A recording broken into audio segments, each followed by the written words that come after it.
26, 12살 연상의 그녀와 동거를 시작했습니다. 모든 것이 완벽했던 첫날 밤, 저는 상상조차 못할 진실과 마주하게 됩니다. 올해 제 나이 26. 사람들이 흔히 말하는 인생의 황금기라는 나이죠.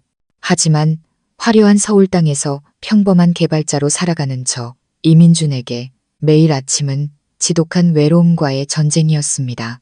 관악구 신림동의 좁은 골목 깊숙한 곳, 6평 남짓한 원룸이 제 세상의 전부였습니다. 서울의 햇살은 이곳까지 비집고 들어오지 못했고 오직 컴퓨터 모니터의 푸른빛만이 밤낮으로 저의 유일한 친구가 되어주었죠. 제 직업은 코드를 짜고 다른 사람들을 위한 가상 세계를 만드는 일입니다. 하지만 아이러니하게도 정작 제 현실 세계는 텅 비어 있고 지독하게 따분했습니다. 매일 아침 6시 칼날 같은 알람 소리가 저를 뒤척이던 꿈에서 현실로 끌어냅니다. 찌뿌둥한 몸을 일으켜 어지러운 방안을 둘러봅니다. 옷가지는 유일한 의자 위에 아무렇게나 던져져 있고 구석에는 컵라면 박스가 위태롭게 쌓여 있습니다. 책상 옆에는 전공 서적들이 금방이라도 무너질 듯 높이 솟아 있고요. 한숨이 절로 나왔습니다. 텅 빈 공허함이 파도처럼 밀려왔습니다. 전라도 본가에 계신 부모님은 가끔 걱정 가득한 목소리로 전화를 하십니다. 민준아, 일은 할만하고 밥은 잘 챙겨 먹고 다녀야 한다. 그나저나 너도 벌써 26인데 만나는 아가씨는 없고. 그럴 때마다 저는 그저 멋쩍게 웃으며 대충 둘러댈 뿐이었습니다. 아이고, 그럼요. 저 잘 지내요. 걱정 마세요. 연애는 뭐 천천히 해야죠. 하지만 그 천천히가 대체 언제일까요? 저도 노력은 해봤습니다. 고향 아주머니들이 몇 번이나 선을 주선해 주셨죠. 그럼 저는 KTX 표를 끊고 고향으로 내려가 가장 깨끗한 옷으로 갈아입고 양손에 과일 바구니를 들고 약속 장소로 향했습니다. 하지만 결과는 늘 첫 만남 이후에 끔찍한 정적이었습니다. 아마 제 어색하고 서툰 모습을 봤을 겁니다. 저는 여자에게 멋진 말을 건네는 법도 마음을 얻는 방법도 몰랐습니다. 낯선 사람, 특히 여자 앞에서는 그냥 통나무가 되어버렸죠. 머릿속은 하얘지고 혀는 굳어버렸습니다. 소개받았던 아가씨들은 하나같이 제가 너무 순에 빠졌다거나 미래가 없어 보인다고 했습니다. 몇 번 그런 일을 겪고 나니 저도 지쳐버렸습니다. 평가받고 거절당하는 기분이 두려웠습니다. 저는 스스로 만든 껍질 속에 저를 가두고 일과 코딩에만 몰두했습니다. 서울에서 월급 250만 원은 월세와 식비를 내고 부모님께 용돈을 조금 보내드리고 나면 남는 게 거의 없었습니다. 미래는 집 앞에 좁은 골목처럼 캄캄하기만 했습니다. 나는 평생 이렇게 혼자 살게 될까? 주말 저녁이면 창밖으로 손을 잡고 걸어가는 연인들의 웃음소리가 들려왔습니다. 그럴 때마다 가슴 한구석이 아려왔습니다. 저도 누군가 기다려주는 따뜻한 저녁밥이 먹고 싶었고 야근하고 돌아왔을 때 고생했다는 한마디가 듣고 싶었습니다. 지칠 때 기댈 수 있는 어깨가 간절했습니다. 그 간절함은 날이 갈수록 커져 제 영혼을 갉아먹었습니다. 이 굴레에서 벗어나야 한다는 생각이 저를 채찍질했습니다. 그러던 어느 늦은 밤 애런한 코드를 붙잡고 씨름하다가 우연히 한 광고를 보게 되었습니다. 온라인 데이팅 앱 인연. 운명의 상대를 찾아준다는 문구가 눈에 들어왔습니다. 어쩌면 이 가상세계에서는 진심을 알아주는 사람을 만날 수 있지 않을까? 적어도 여기서는 서툰 말솜씨 대신 신중하게 고른 문장으로 저를 표현할 수 있으니까요. 망설였지만 결국 외로움이 이겼습니다. 저는 심호흡을 한번 하고 다운로드 버튼을 눌렀습니다. 인연 앱을 설치하고 프로필 하나 만드는데 꼬박 하룻밤이 걸렸습니다. 어떤 사진을 올려야 촌스러워 보이지 않을까? 자기소개는 뭐라고 써야 재미없는 사람으로 보이지 않을까?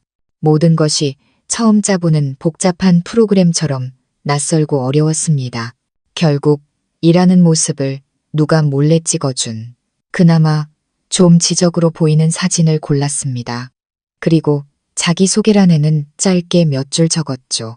이민준, 26세, 개발자, 진솔하고 다정한 분을 만나고 싶습니다. 스스로 보기에도 참 재미없는 소개였습니다.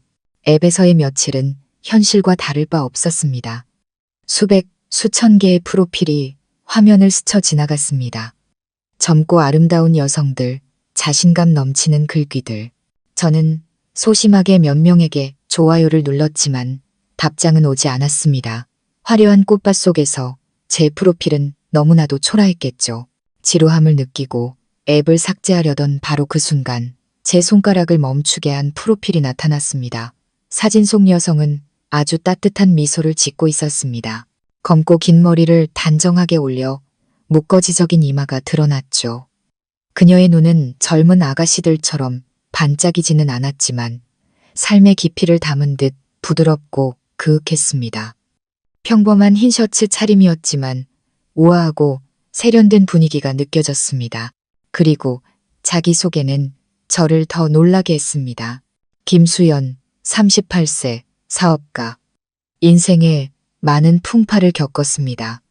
이제는 평온한 안식처를 찾고 싶어요. 38살. 저보다 무려 12살이나 많았습니다. 처음에는 망설여졌습니다. 과연 괜찮을까? 하지만 그녀의 미소와 눈빛이 계속 마음에 맴돌았습니다. 그녀에게는 제가 만났던 또래 여자들에게서는 느낄 수 없는 사람을 편안하게 만드는 무언가가 있었습니다. 인생의 가치를 아는 사람만이 가질 수 있는 성숙함과 차분함이 느껴졌죠. 평온한 안식처를 찾고 싶어요. 그 한마디가 외로운 제 마음 가장 깊은 곳을 울렸습니다. 저 역시 그런 안식처가 필요했으니까요. 저는 용기를 내 좋아요를 눌렀고 어색하지만 짧은 메시지를 보냈습니다. 안녕하세요. 수연 씨, 민준이라고 합니다. 반가워요. 큰 기대는 하지 않았습니다. 그녀처럼 성공하고 아름다운 여자에겐 분명 수많은 남자들이 메시지를 보냈을 테니까요. 제 메시지는 그 속에 파묻혀버릴 거라고 생각했습니다. 그날 밤 컵라면에 물을 붓고 있을 때였습니다. 휴대폰이 짧게 울렸습니다. 인연앱의 알림이었습니다. 심장이 쿵쾅거렸습니다. 떨리는 손으로 확인하니 수연 씨의 답장이었습니다. 안녕하세요, 민준 씨. 저도 반가워요. 단 한 줄의 짧은 인사였지만 제 마음속에는 말로 표현할 수 없는 기쁨이 차올랐습니다.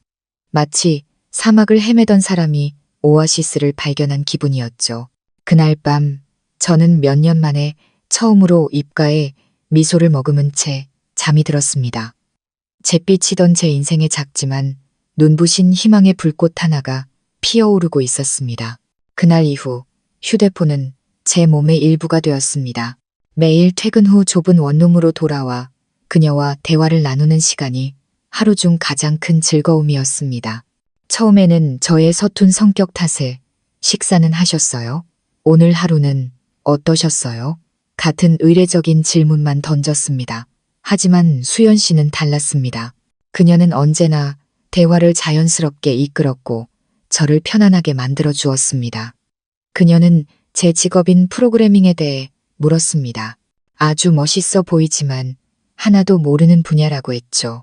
저는 마치 가려운 곳을 긁어준 듯 신이 나서 코딩과 알고리즘, 제가 진행하는 프로젝트에 대해 밤새도록 이야기했습니다. 밤을 새워 작은 버그 하나를 잡았을 때의 기쁨, 프로그램이 성공적으로 돌아갈 때의 희열을 털어놓았죠. 그녀는 지루해하기는커녕 아주 진지하게 들어주었고 가끔은 깜짝 놀랄 만큼 날카로운 질문을 던지기도 했습니다. 그녀가 단순히 아름답기만 한 게 아니라 아주 지적인 사람이라는 걸 깨달았죠. 민준 씨, 일 정말 힘들겠다. 그렇게 컴퓨터 앞에 오래 앉아 있으면 허리도 아프고 눈도 아플 텐데 건강 꼭 챙겨요. 그녀의 메시지를 읽는데 갑자기 코끝이 찡해졌습니다. 고향의 부모님을 제외하고 이렇게 제 건강을 챙겨주는 사람은 정말 오랜만이었습니다. 우리는 점점 더 깊은 이야기를 나누었습니다. 그녀는 자신의 일과 그에 따르는 압박감, 잦은 출장에 대해 이야기했습니다. 과거에 깊이 사랑했던 사람이 있었지만 자신의 커리어를 이해해주지 못해 헤어졌다는 이야기도 해주었죠. 이제는 영화 같은 낭만적인 사랑보다는 진실하고 따뜻한 마음으로 남은 인생을 함께할 수 있는 사람을 만나고 싶다고 했습니다.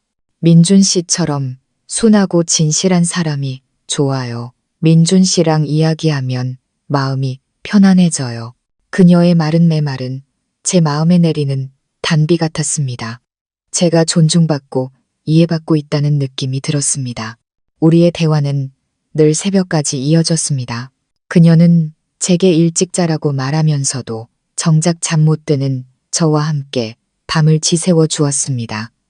제가 야근이 잦다는 걸 알고는 밤 11시쯤이면 어김없이 메시지를 보내왔죠. 일 끝났어요. 너무 무리하지 말아요. 어떤 날은 너무 피곤해서 키보드에 엎드려 잠이 들었는데 새벽이 3시쯤 깨어 휴대폰을 확인하면 그녀의 메시지가 와 있었습니다. 많이 피곤했나 보네. 잘 자요. 우리 개발자님. 우리 개발자님. 그 두 단어가 어찌나 다정하고 달콤하게 들리던지 세상에 더 이상 나 혼자가 아니라는 느낌이 들었습니다. 우리는 아직 한 번도 만난 적 없지만 이미 영혼은 보이지 않는 끈으로 연결된 것 같았습니다. 수연 씨는 인생의 경험에서 우러나오는 부드러움과 섬세함으로 오랫동안 차갑게 식어있던 제 마음의 온기를 불어넣어 주었습니다. 저는 그녀와 함께하는 미래를 꿈꾸기 시작했습니다. 그 무렵 회사 프로젝트는 그야말로 전쟁 같았습니다. 일본 클라이언트의 큰 프로젝트 마감일을 맞추기 위해 팀 전체가 밤낮 없이 매달렸죠. 핵심 개발자 중 한 명이었던 제 어깨는 무거웠고 거의 회사에서 먹고 자다시피 했습니다. 카페인과 에너지 드링크로 버티는 밤샘 작업의 몸은 천근만근이었고 끼니는 편의점 샌드위치나 컵라면으로 대충 때우기 일쑤였습니다. 그럴 때마다 수연 씨의 안부 메시지는 제가 버틸 수 있는 유일한 힘이었습니다. 어느 금요일 밤 팀 전체가 마감을 위해 회사에서 밤을 새우게 되었습니다. 밤 11시쯤 되자 모두들 지쳐 눈이 감길 지경이었지만 저는 여전히 모니터에 코를 밟고 에러 코드를 찾고 있었습니다. 배는 고프고 머리는 핑핑 돌았습니다.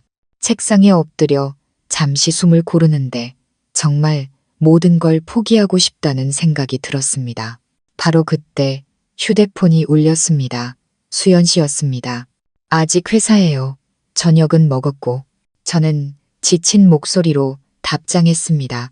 네, 아직 일하고 있어요. 오늘 저녁도 컵라면 신세죠. 뭐. 그녀는 바로 답장하지 않았습니다. 저도 다시 일에 몰두하느라 신경 쓰지 못했죠. 그리고 약 30분 후 배달 기사 한 분이 사무실로 들어와 큰 소리로 외쳤습니다. 혹시 이민준 씨 계신가요? 저는 어리둥절해서 일어났습니다. 음식을 주문한 적이 없었거든요. 배달 기사님은 저에게 따뜻한 음식 봉투를 건네며 웃으며 말했습니다. 아주 아름다운 여성분이 주문해 주셨어요. 일하느라 고생하시니 꼭 챙겨 드시라고 전해달라시네요. 저는 봉투를 받아들고 그 자리에 얼어붙었습니다. 안에는 김이 모락모락 나는 따끈한 소고기죽과 제가 좋아하는 간식 몇 가지가 들어 있었습니다. 그리고 죽 용기 뚜껑에는 부드러운 글씨체로 쓰인 작은 메모지가 붙어 있었습니다. 따뜻할 때 먹어요. 너무 늦게까지 일하지 마요. 걱정되니까. 수연. 사무실 한가운데서 저는 마치 시간이 멈춘 것 같았습니다.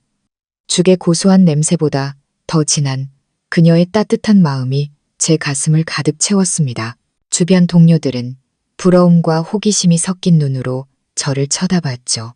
이야, 민준 씨, 여자친구 엄청 센스 있네.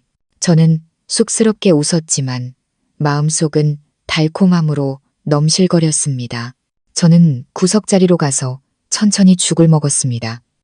한 숟갈, 한 숟갈 넘길 때마다 고기의 감칠맛과 함께 그녀의 따뜻한 마음이 온몸으로 퍼져나가는 것 같았습니다.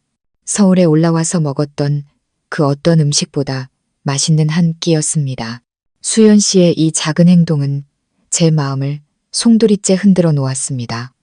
화려한 말이 아닌 제가 가장 필요로 할 때 전해진 진심 어린 행동이었으니까요. 누군가 나를 진심으로 생각하고 걱정해주고 있다는 사실이 저를 벅차게 했습니다. 그날 밤 죽을 다 먹고 나니 신기하게도 힘이 솟았습니다. 저는 완벽하게 일을 마무리했고 퇴근하기 전 그녀에게 제 감동과 고마움을 담아 장문의 메시지를 보냈습니다. 그녀는 짧게 답장했습니다. 민준 씨가 기쁘면 나도 기뻐요. 내일은 푹 쉬어요. 저는 알 수 있었습니다. 제가 사랑에 빠졌다는 것을, 제 인생의 죽 한 그릇이 아닌 온 세상을 다 준 것 같은 이 멋진 여자를 사랑하게 되었다는 것을요. 꿈결 같았던 3개월이 흘렀습니다. 수연 씨를 향한 제 마음은 날이 갈수록 깊어졌습니다.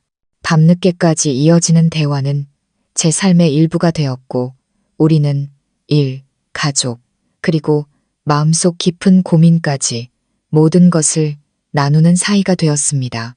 저는 그녀에게 전라도 시골에서의 어린 시절과 소박했던 꿈들에 대해 이야기했습니다. 그녀 역시 마음을 열고 자신이 다녀온 여행지, 좋아하는 책, 그리고 성공한 여성이 겪어야 하는 외로움에 대해 털어놓았습니다. 대화를 나눌수록 우리는 나이 차이를 넘어 영혼의 동반자 같다는 느낌을 받았습니다. 12살이라는 나이 차이는 더 이상 장애물이 아니었습니다. 오히려 저의 순수함과 그녀의 성숙함이 서로의 부족한 부분을 완벽하게 채워주는 것 같았죠. 저는 몇 번이고 직접 만나고 싶다는 뜻을 비췄지만 그녀는 그때마다 부드럽게 거절했습니다. 외적인 요소에 흔들리기 전에 메시지를 통해 서로의 내면을 충분히 이해하는 시간을 갖고 싶다고 했습니다. 만나면 내가 생각했던 모습이 아닐까봐, 민준 씨가 실망할까봐 무서워. 난 민준 씨보다 나이가 훨씬 많잖아. 그녀는 농담처럼 말했지만 그 속에는 나이 많은 여자로서의 작은 불안감이 숨어 있다는 걸 알 수 있었습니다. 그 모습이 오히려 그녀를 더 애틋하게 만들었고 저는 나이는 전혀 중요하지 않다고, 중요한 건 그녀의 영혼이라고 몇 번이고 말해주었습니다. 그러던 어느 주말 저녁이었습니다. 한참 대화를 나누던 수연 씨가 갑자기 말이 없었습니다. 무슨 일이 있나 걱정이 되어 메시지를 보내자 잠시 후 저를 깜짝 놀라게 하는 답장이 왔습니다. 민준아, 우리 만날까? 그냥 카페에서 만나는 거 말고 아예 우리 집으로 와서 얼마간 같이 살아보는 거 어때? 저는 메시지를 몇 번이고 다시 읽었습니다. 같이 살자니 제 눈을 의심했습니다. 너무나 대담하고 갑작스러운 제안이었습니다. 연애 경험도 거의 없는 26의 저에게 성숙하고 아름다운 여인이 동거를 제안하다니 머릿속이 복잡해졌습니다. 한편으로는 너무 빠른 게 아닐까, 이래도 괜찮을까 하는 두려움이 들었지만 다른 한편으로는 주체할 수 없는 기쁨과 흥분이 솟구쳤습니다. 이것이야말로 제가 꿈에 그리던 일이 아니었던가요? 사랑하는 사람과 매일 함께 눈을 뜨고 같이 밥을 먹고 영화를 보는 삶, 너무나 달콤한 꿈이었습니다. 제가 망설이자 수연 씨가 다시 메시지를 보내왔습니다. 갑작스러운 거 알아. 하지만 우리 3개월 동안 충분히 이야기했고 서로에 대해 많이 안다고 생각해. 메시지만으로는 알 수 없는 게 있잖아. 우리가 일상생활에서도 잘 맞는지 직접 부딪혀 보고 싶어. 잘 맞으면 더 깊은 관계로 나아가는 거고 아니라면 좋은 친구로 남으면 되잖아. 난 더 이상 시간을 낭비하고 싶지 않아. 민준아. 내 나이엔 시간이 가장 소중하거든. 그녀의 말은 논리적이었고 이 관계에 대한 진지함이 묻어났습니다. 그 말에 제 마음속 모든 망설임이 사라졌습니다. 그녀가 먼저 용기를 냈는데 제가 겁쟁이처럼 물러설 수는 없었습니다. 저는 심호흡을 하고 한 글자 한 글자 단호하게 타이핑했습니다. 좋아요. 저도 수연 씨 곁에 있고 싶어요. 전송 버튼을 누르자 심장이 터져 나올 것 같았습니다. 제 인생에 새로운 장이 곧 시작되려 하고 있었습니다. 그 장의 이름은 바로 행복, 그리고 김수연이었습니다. 우리는 다음 주 토요일 오후에 만나기로 했습니다. 약속 날까지 일주일 내내 저는 마치 선물을 기다리는 아이처럼 안절부절못했습니다. 일에 집중할 수가 없었죠. 몇 분에 한 번씩 휴대폰을 열어 그녀의 사진을 보고는 저도 모르게 실실 웃었습니다. 첫 만남에 그녀가 어떤 옷을 입고 나올지, 저를 처음 보고 무슨 말을 할지, 저는 어떻게 행동해야 어른스러워 보일지 온갖 상상을 했습니다. 약속 당일 저는 새벽같이 일어나 어수선했던 원룸을 대청소했습니다. 마치 그녀가 곧 방문할 것처럼요. 그리고는 미용실에 가서 덥수룩한 머리를 다듬었습니다. 옷장을 전부 뒤져 가장 아끼는 하얀 셔츠와 중요한 날에만 입는 검은색 슬랙스를 꺼내 입었습니다. 조금 촌스럽다는 걸 알면서도 꽃집에 들러 붉은 장미 한 다발을 샀습니다. 그녀에게 가장 멋지고 좋은 것만 해주고 싶었습니다. 약속 장소는 삼청동의 한적한 한옥 카페였습니다. 저는 15분이나 일찍 도착해 입구가 잘 보이는 구석자리에 앉았습니다. 꽃다발을 든 손에 땀이 찼고 심장은 불안하게 뛰었습니다. 누군가 문을 열고 들어올 때마다 심장이 쿵 하고 내려앉았죠. 그때 그녀가 들어왔습니다. 옥색 실크 원피스가 그녀의 하얀 피부와 날씬한 몸매를 더욱 돋보이게 했습니다. 어깨까지 내려오는 검은 머리카락은 사진보다 훨씬 생기 있어 보였고 그녀는 38살이라는 나이보다 훨씬 젊어 보였습니다. 물론 가까이서 보니 눈가에 옅은 주름이 보이긴 했지만 그마저도 그녀의 우아하고 성숙한 매력을 더해줄 뿐이었습니다. 그녀는 저를 발견하고 미소를 지었습니다. 사진 속 그 미소, 어떤 남자의 얼어붙은 마음이라도 녹여버릴 만큼 따뜻하고 부드러운 미소였습니다. 저는 허둥지둥 일어나 두 손으로 꽃다발을 내밀며 더듬거렸습니다. 저기, 수연 씨, 꽃이에요. 그녀는 맑게 웃으며 꽃다발을 받아 향기를 맡았습니다. 고마워요. 꽃 정말 예쁘다. 민준 씨는 사진보다 훨씬 멋있네요. 그녀의 칭찬에 얼굴이 화끈 달아올랐습니다. 어색했던 분위기는 금세 사라졌습니다. 현실의 수연 씨는 온라인에서보다 훨씬 더 매력적이었습니다. 그녀는 재치 있고 유머러스하게 대화를 이끌었고 저는 어느새 그녀의 이야기에 흠뻑 빠져들었습니다. 하지만 저를 가장 설레게 한 것은 그녀의 섬세한 배려였습니다. 제가 커피를 다 마신 것을 보고는 자연스럽게 직원을 불렀고 제가 무슨 말을 할지 몰라 머뭇거리면 제가 좋아하는 주제로 화제를 돌렸습니다. 심지어 바람에 헝클어진 제 머리카락을 그녀는 망설임 없이 손을 뻗어 자연스럽게 정돈해 주었습니다. 그녀의 부드럽고 따뜻한 손길이 제 뺨에 스쳤을 때 온몸에 전기가 흐르는 것 같았습니다. 그 순간 저는 완전히 그녀에게 정복당했습니다. 이 여자라면 제 인생의 모든 것을 걸어도 좋다고 생각했습니다. 카페에서 나온 후 수연 씨는 저녁을 먹자고 했습니다. 강남의 한 빌딩 루프탑에 아주 근사하고 로맨틱한 레스토랑을 안다면서요. 저는 당연히 좋다고 했습니다. 그녀와 함께하는 시간은 1분 1초가 소중했으니까요. 그녀의 하얀색 고급 세단은 서울의 야경 속을 부드럽게 미끄러졌습니다. 조수석에 앉아 운전하는 그녀의 옆모습을 훔쳐보았습니다. 집중하는 모습이 어찌나 프로페셔널하고 섹시하던지. 레스토랑은 도시의 야경이 한눈에 들어오는 환상적인 곳이었습니다. 촛불과 감미로운 음악, 시원한 밤바람이 어우러져 지극히 낭만적인 분위기를 자아냈습니다. 저는 마치 로맨스 영화의 주인공이 된 것 같았죠. 수연 씨는 이런 곳이 익숙한 듯 능숙하게 메뉴를 주문하고 스테이크와 잘 어울린다며 레드 와인을 골랐습니다. 저는 그저 넋을 놓고 그녀를 바라보며 감탄할 뿐이었습니다. 식사 중에 그녀는 교묘하게 대화를 이끌었습니다. 노골적으로 돈에 대해 묻지는 않았지만 제 직업이나 수입과 관련된 주제를 맴돌았죠. 민준 씨, 개발자면 수입도 꽤 안정적이겠다. 요즘 IT가 최고라던데. 그녀는 스테이크를 썰며 아무렇지 않게 물었습니다. 저는 순진하게 대답했죠. 아, 그냥 먹고 살 정도예요. 월급이 250만 원인데 월세 내고 부모님 용돈 좀 보내드리면 남는 건 별로 없어요.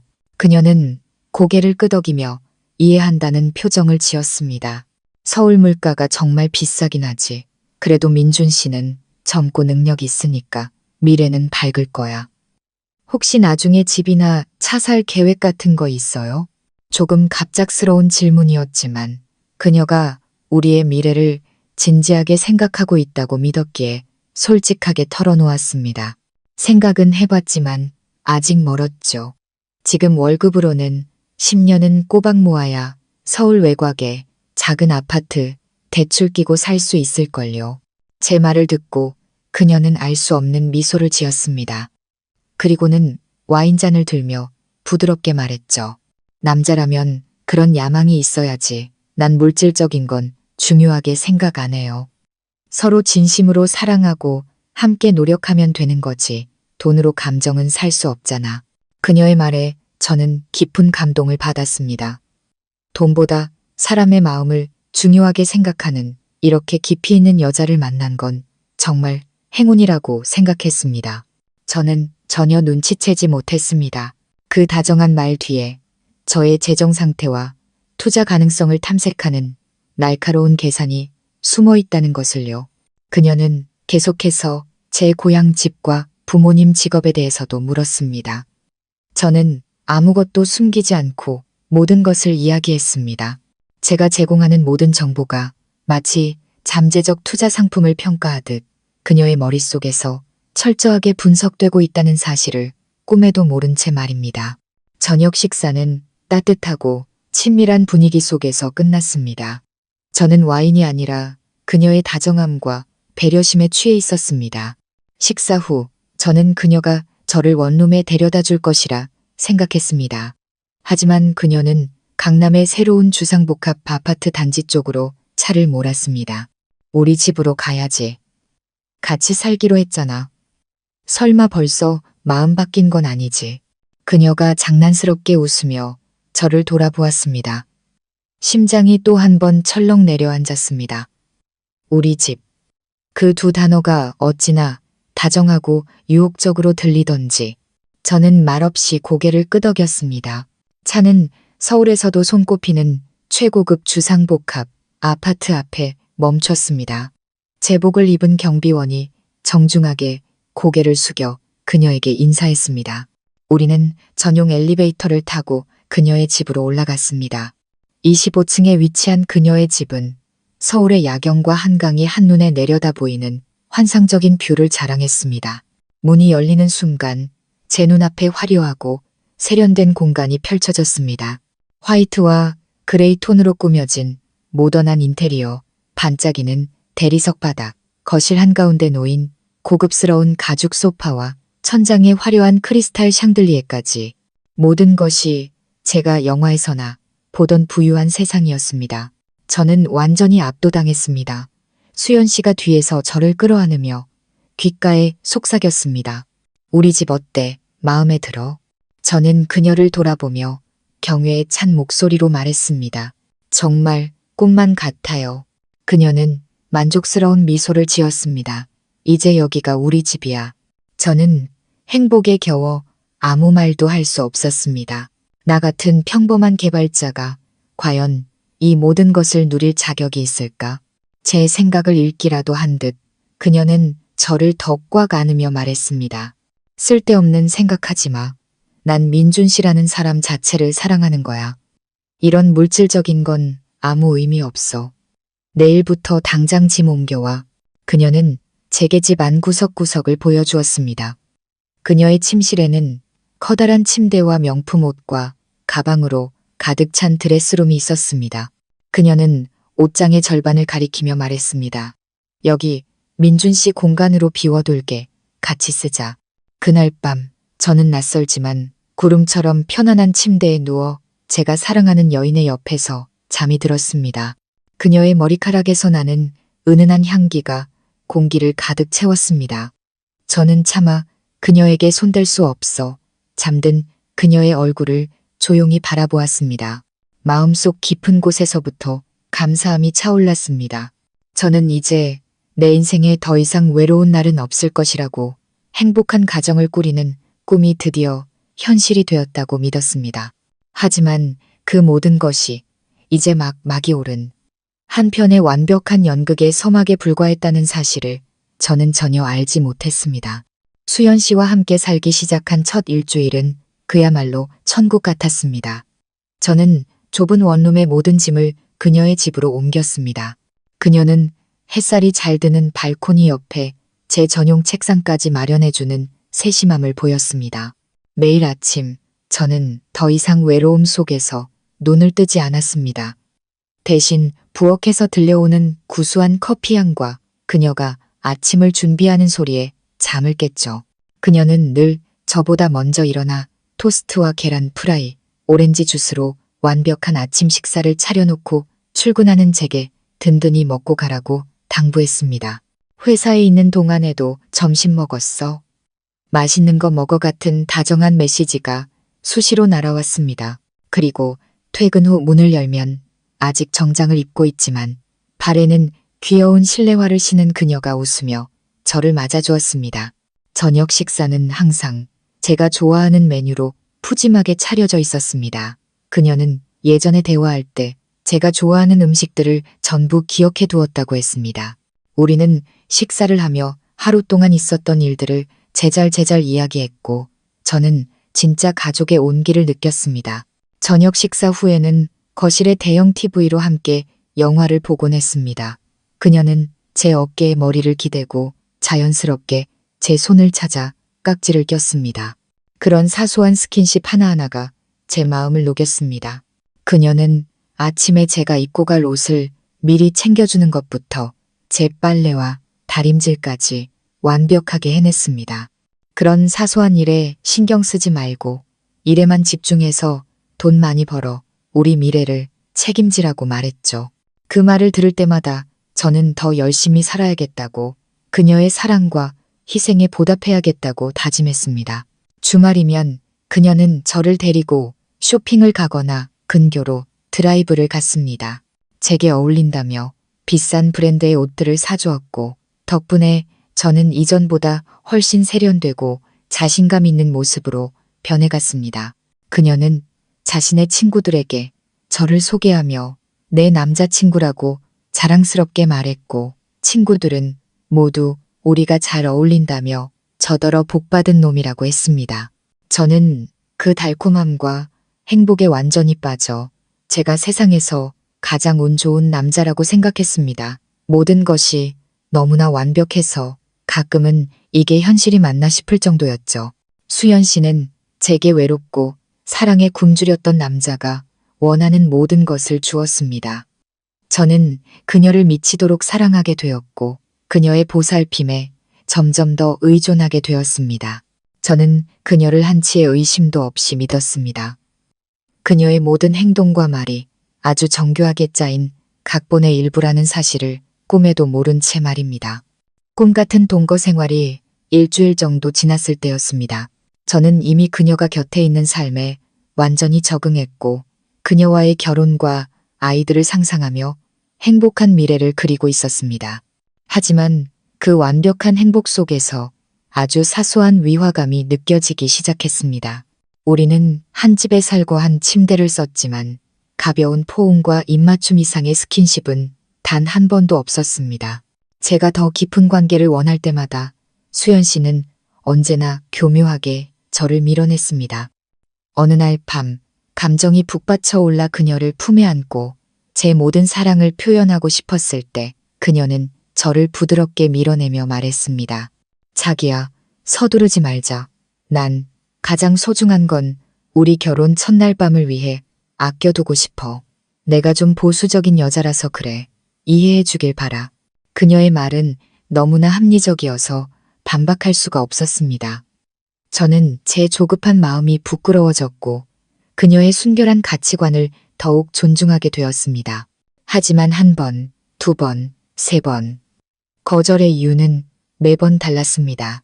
피곤하다거나 그날이라거나 아직은 마음의 준비가 더 필요하다는 핑계들이었죠. 그녀의 의도적인 거리두기는 여자의 수줍음과는 다른 계산된 회피처럼 느껴지기 시작했습니다. 막연한 불안감이 제 마음속에 싹트기 시작했습니다. 또한 수연 씨는 자신의 인간관계에 대해 철저히 비밀을 지켰습니다. 저를 자신의 가족에게 단 한 번도 소개해 준 적이 없었죠. 부모님은 일찍 돌아가셨고 혼자 남았다는 그녀의 말에 저는 그저 그녀를 더 안쓰럽게 여길 뿐이었습니다. 그녀의 휴대폰은 항상 잠겨 있었고 전화가 오면 늘 발코니로 나가서 받거나 짧게 통화하고 끊어버렸습니다. 저는 스스로를 다독였습니다. 내가 너무 예민한 거야. 상처가 많은 사람이니 조심스러운 거겠지. 사랑하는 그녀를 의심하고 싶지 않았습니다. 하지만 한 번 싹튼 의심의 씨앗은 제 마음 한구석에서 조용히 자라나고 있었습니다. 그리고 그 씨앗이 거대한 나무로 자라나는 데는 그리 오랜 시간이 걸리지 않았습니다. 함께 산 지 2주차가 되던 수요일 밤이었습니다. 제 인생을 송두리째 바꿔놓은 운명의 밤이었죠. 그날 저는 회사에 갑작스러운 문제가 생겨 야근을 해야 했습니다. 자정이 다 되어서야 집에 도착했죠. 거실 불은 켜져 있었지만 수연 씨는 보이지 않았습니다. 저는 그녀가 침실에서 자고 있을 거라 생각하고 조용히 부엌으로 향했습니다. 그런데 그녀의 서재, 제가 거의 들어가 본 적 없는 그 방을 지나칠 때 안에서 작게 속삭이는 소리가 들려왔습니다. 문은 살짝 열려 있었습니다. 호기심에 저는 문틈으로 안을 엿보았습니다.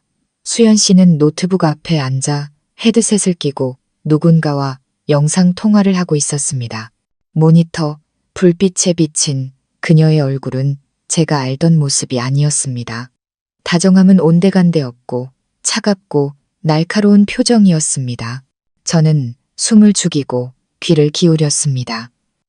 그녀가 헤드셋을 끼고 있어 상대방의 목소리는 들리지 않았지만 그녀의 목소리는 똑똑히 들렸습니다. 그리고 그녀가 내뱉는 말들은 마치 얼음물한 바가지를 뒤집어 쓴 것처럼 저를 그 자리에 얼어붙게 만들었습니다. 걱정 마. 이 호구는 완전히 낚였어. 세상 물정 모르는 숙맥이라 꼬시기 아주 쉬워. 며칠만 더 구슬리면 돈 나올 거야. 그녀의 목소리에는 경멸과 계산이 가득했습니다. 완전 순에 빠져서 내가 하는 말은 다 믿는다니까. 월급 250만 원이라 모아놓은 돈은 얼마 안 되겠지만 한 500만 원 정도는 뜯어낼 수 있을 거야. 이 오피스텔 월세라도 벌어야지. 그녀의 한마디 한마디가 비수처럼 제 심장에 밝혔습니다. 호구, 숙맥, 돈을 뜯어낸다니. 이게 제가 사랑하고 존경했던 저의 평온한 안식처가 되어주겠다던 그 김수연이 맞단 말인가? 그녀는 제가 온 줄도 모르고 통화를 계속했습니다. 이놈 처리하고 다음 타겟으로 넘어가자. 2년 앱에 외로움 타는 멍청한 놈들 널렸어. 아, 그만 얘기해야겠다. 걔 곧 올 시간이야. 자기야, 뽀뽀. 그녀는 화면을 향해 입술을 내밀고 키스를 날리는 신용을 했습니다. 저는 비틀거리며 차가운 벽에 등을 기댔습니다. 온몸이 사시나무처럼 떨렸습니다. 그녀가 제게 만들어준 분홍빛 세상이 한순간에 무너져 내렸습니다. 사랑, 관심, 따뜻한 식사, 다정한 손길, 그 모든 것이 거짓이었다니. 저는 그저 돈을 뜯어내기 위한 사기극의 희생양 한 마리의 먹잇감에 불과했습니다. 고통과 분노, 혐오감이 목구멍까지 차올랐습니다. 당장이라도 문을 박차고 들어가 모든 것을 뒤엎고 그녀의 얼굴에 소리치고 싶었습니다. 하지만 무언가가 저를 막아세웠습니다. 진정해야 해. 더 확실한 증거가 필요해. 이 여자의 진짜 얼굴을 알아내야만 해. 저는 조용히 거실로 돌아와 소파에 주저앉았습니다. 어둠이 저를 삼켰습니다. 화려했던 서울의 밤은 그 순간 제게 지옥이 되었습니다. 그 끔찍한 밤 이후 저는 거의 잠을 이룰 수 없었습니다. 침대에 누워 자는 척했지만 머릿속은 터질 것 같았죠. 옆에 누운 여자의 숨소리마저 역겹게 느껴졌습니다. 다음 날 아침 저는 아무 일 없었다는 듯이 행동해야 했습니다. 그녀가 차려준 아침을 먹고 평소처럼 웃으며 대화를 나눴습니다. 하지만 제 마음속은 폭풍우가 몰아치고 있었습니다. 수연 씨가 출근한 틈을 타 저는 그녀의 집을 뒤지기 시작했습니다. 잘못된 행동이라는 걸 알았지만 다른 방법이 없었습니다. 그녀의 서재, 어젯밤 통화가 이루어졌던 그곳부터 시작했습니다. 문은 잠겨 있었지만 저는 개발자였습니다. 간단한 자물쇠를 여는 건 그리 어려운 일이 아니었죠. 책상 위와 서랍 속에는 합법적으로 보이는 계약서와 서류들 뿐이었습니다. 하지만 제 눈은 벽에 걸린 그림 뒤에 숨겨진 작은 금고에 멈췄습니다. 금고를 열 방법은 없었습니다. 그녀의 생년월일, 의미 없어 보이는 숫자들을 조합해봤지만 모두 실패했습니다. 그때 책상 위 책 더미를 건드리다 작은 검은색 가죽 수첩 하나가 툭 떨어졌습니다. 심장이 쿵쾅거렸습니다. 직감적으로 이것이 제가 찾던 물건이라는 걸 알았죠. 떨리는 손으로 수첩을 펼쳤습니다. 안에 담긴 것은 일기가 아니었습니다.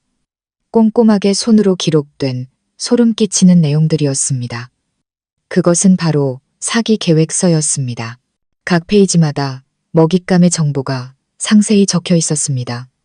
이름, 나이, 직업, 월급, 고향, 성격, 심지어 심리적 약점까지 10명이 넘는 남자들의 이름이 있었습니다.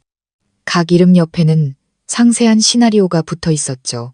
타겟 A, 30세, 의사, 최근 여자친구와 헤어짐, 위로가 필요함, 시나리오, 상처를 이해해주는 성숙한 연상녀 컨셉. 타겟 B, 28세, 건설 엔지니어, 타지 생활로 외로움이 많음, 시나리오, 요리를 잘하는 다정하고 현모양처 같은 여자 컨셉. 저는 빠르게 페이지를 넘겨 제 이름을 찾았습니다.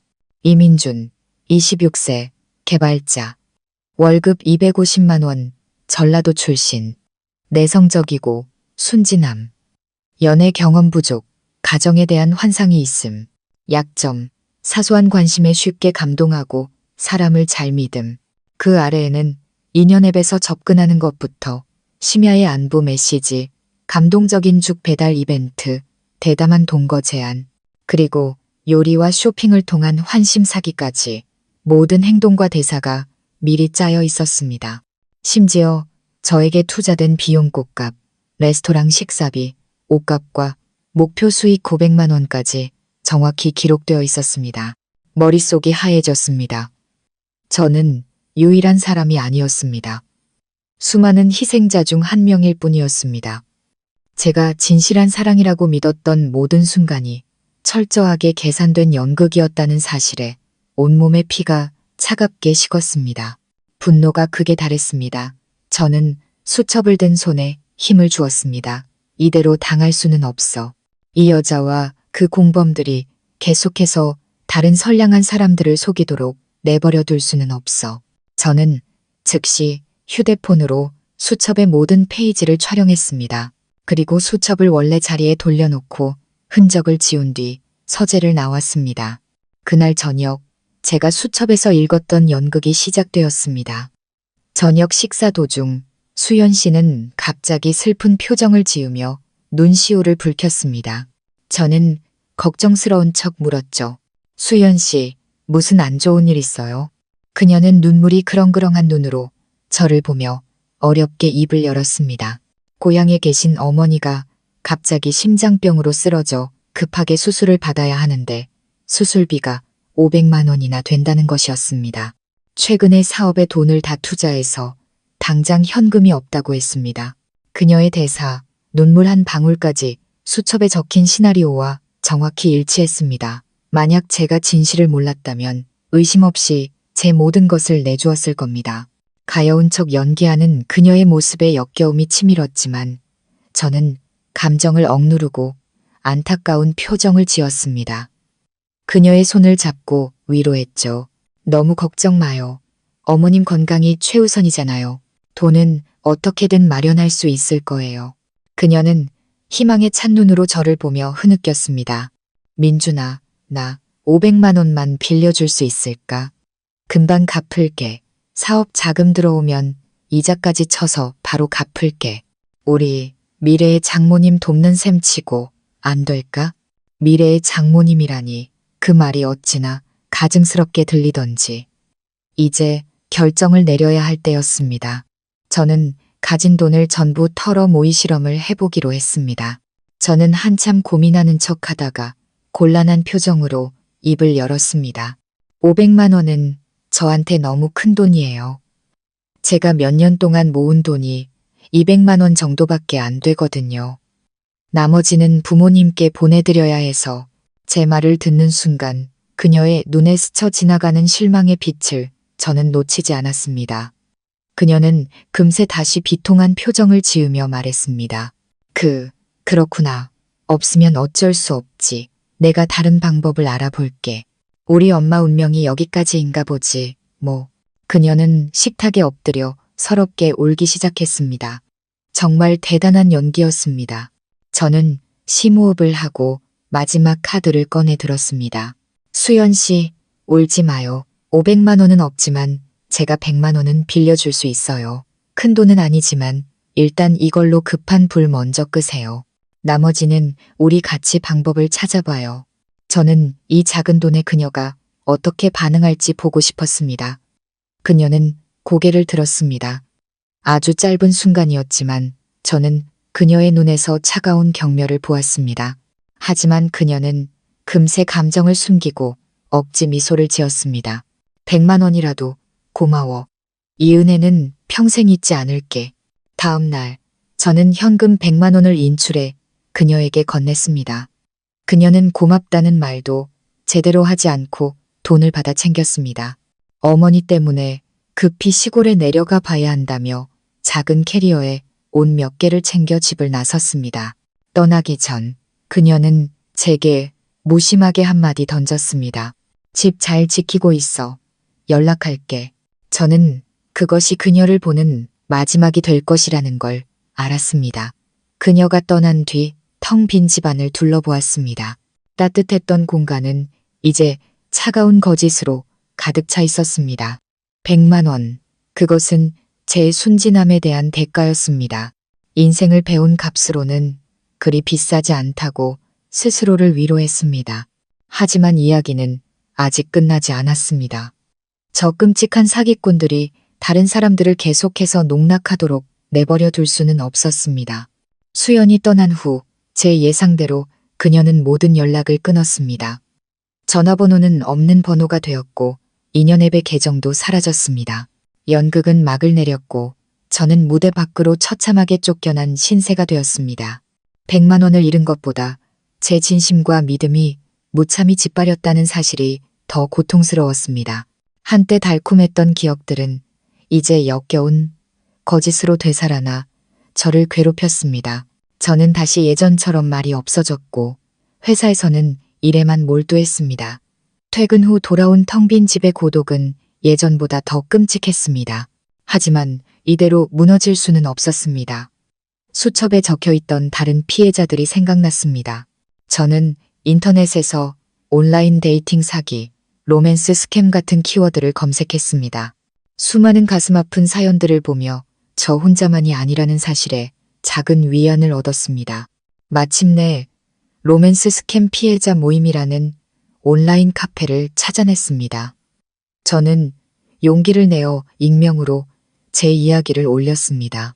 수연과의 만남부터 진실을 알게 된 순간까지, 그리고 증거로 찍어두었던 수첩 사진들도 함께 첨부했습니다.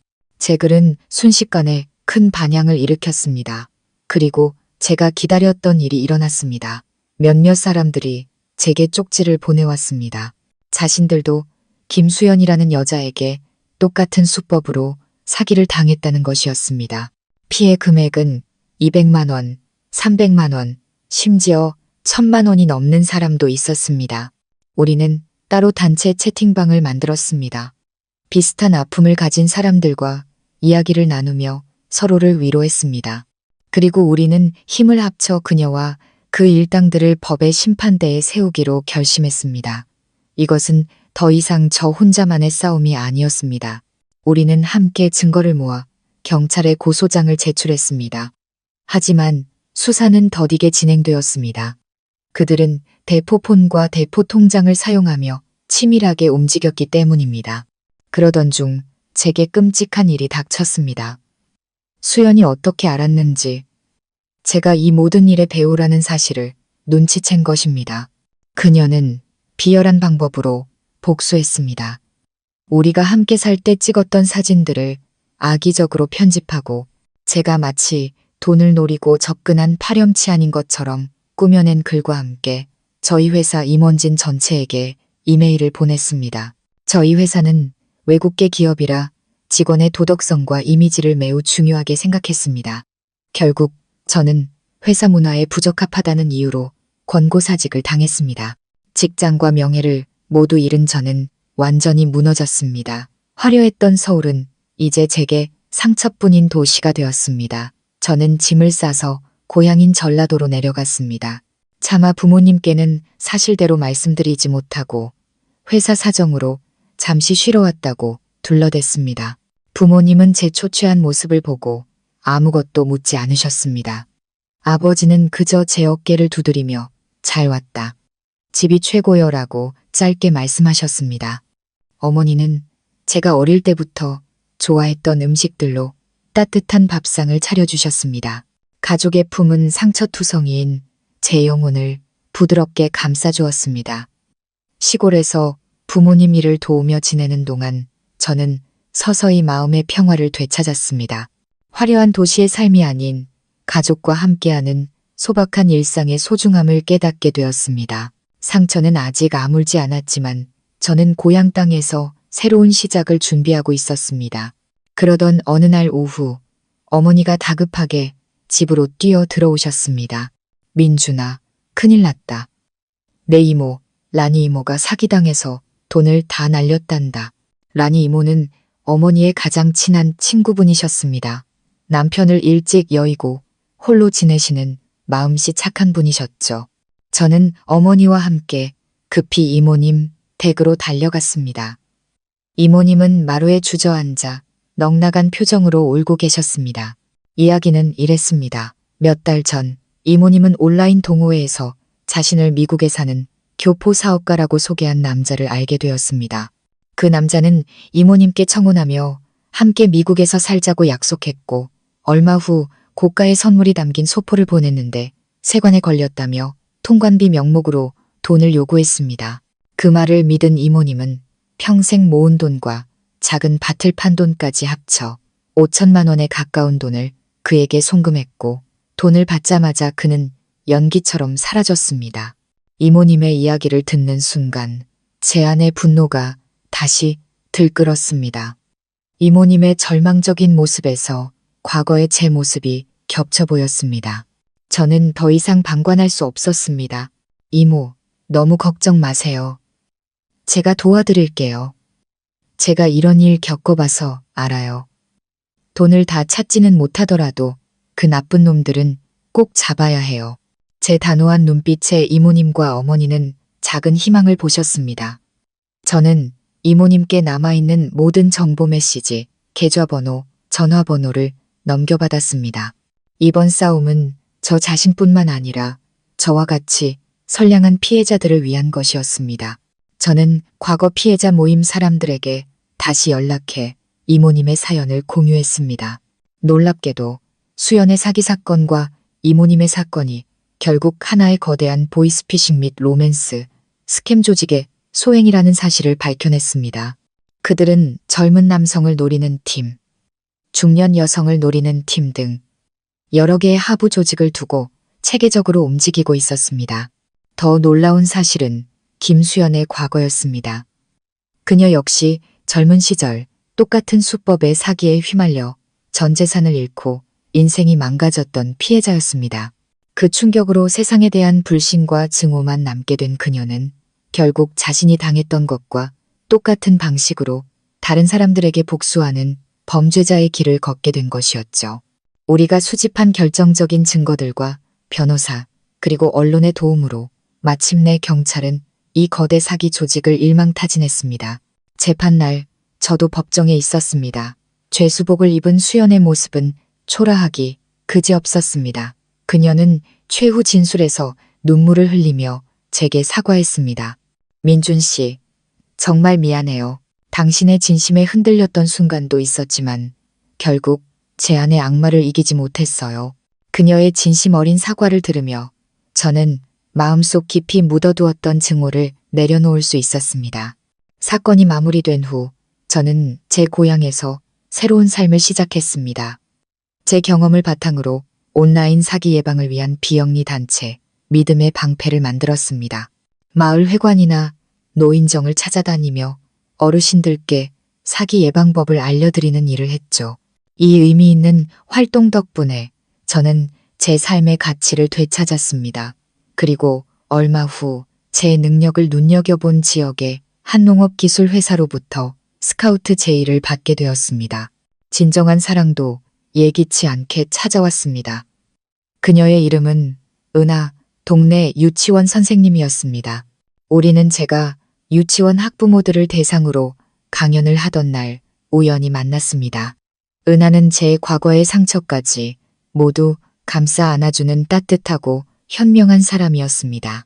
1년 후 저희는 가족과 이웃들의 축복 속에서 작은 결혼식을 올렸습니다. 이제 제 곁에는 화려한 루프탑 레스토랑도 명품 옷도 없지만 그 무엇과도 바꿀 수 없는 진실한 사랑과 평온한 행복이 있습니다. 제 이야기는 폭풍우처럼 시작되었지만 마침내 저는 인생의 가장 안전하고 따뜻한 항구에 닻을 내렸습니다. 그리고 저는 여전히 사람들에게 제 이야기를 들려줍니다. 세상에서 가장 소중한 것은 사랑과 믿음이지만 스스로를 지킬 줄 아는 지혜 또한 그에 못지않게 중요하다는 것을 알려주기 위해서 말입니다.